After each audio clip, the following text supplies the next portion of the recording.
There's nothing my Nonna enjoys more than cooking pasta for the whole family. Recently, my friends and I decided to pay Nonna a visit to find out what makes a great Italian cook.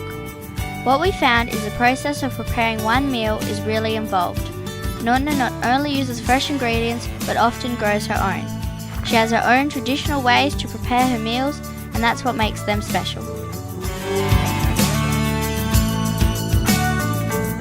Every morning, my Nonna makes her way to the garden at the front of her house, where she grows her vegetables and herbs. She uses her herbs to make spaghetti and other Italian meals. One of the main herbs she uses and grows is parsley.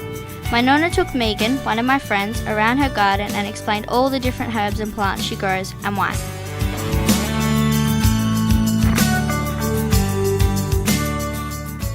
Every year, my Nonna selects some of her ripe tomatoes to get seeds from. The seeds she gets out of the tomatoes she will dry and plant again next season. Other tomatoes will be used in a homemade sauce. The herbs she picks straight from her garden are always fresh. She spends a lot of her free time tending to the herbs as they are so important to the final result of her cooking. It's amazing to smell the strong aroma of the herbs as she picks, washes and chops them ready for use in the sauce. We always know that Nonna is making something delicious when we smell the herbs cooking. Her sauce wouldn't be the same without basil, bay leaves, parsley and oregano. One of the things Nonna can't grow in her garden are onions.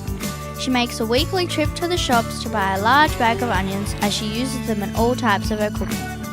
The onions add a definite taste to the pasta sauce. I can't imagine what it would taste like without the extra flavour of the onions. After the herbs, onion and salt have had enough time to simmer, Nonna adds the pork ribs. They need to have time to soak up the flavours from the herb mixture before the sauce is added. The final ingredient of Nonna's homemade sauce is tomatoes. These tomatoes are either from her garden or from her close friend Mr. Davoli, who owns the last glass houses in the area. The tomatoes are added to the pot and the sauce is left to simmer again. Pasta sauce making takes a really long time. Nonna must be such a patient lady to do this for a whole family. It's a great tradition for us to get together and enjoy Nonna's pasta.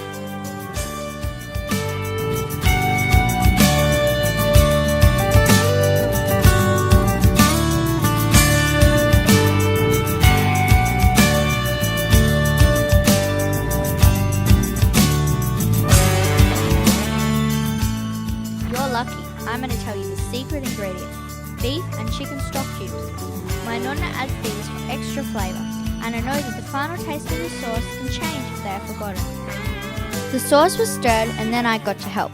I added the Parmesan cheese, freshly grated from the block. This tastes extremely different to the Parmesan cheese that most Australian families keep in their fridge. Nonna wouldn't even consider using anything that wasn't fresh in her pasta sauce. When the sauce was finally ready, we removed the ribs from the pot. Nonna serves them in a bowl and we eat them separately.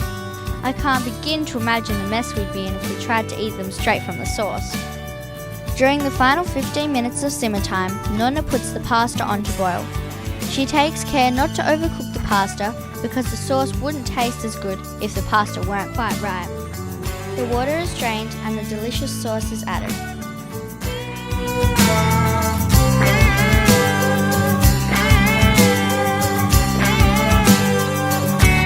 Now we get to eat!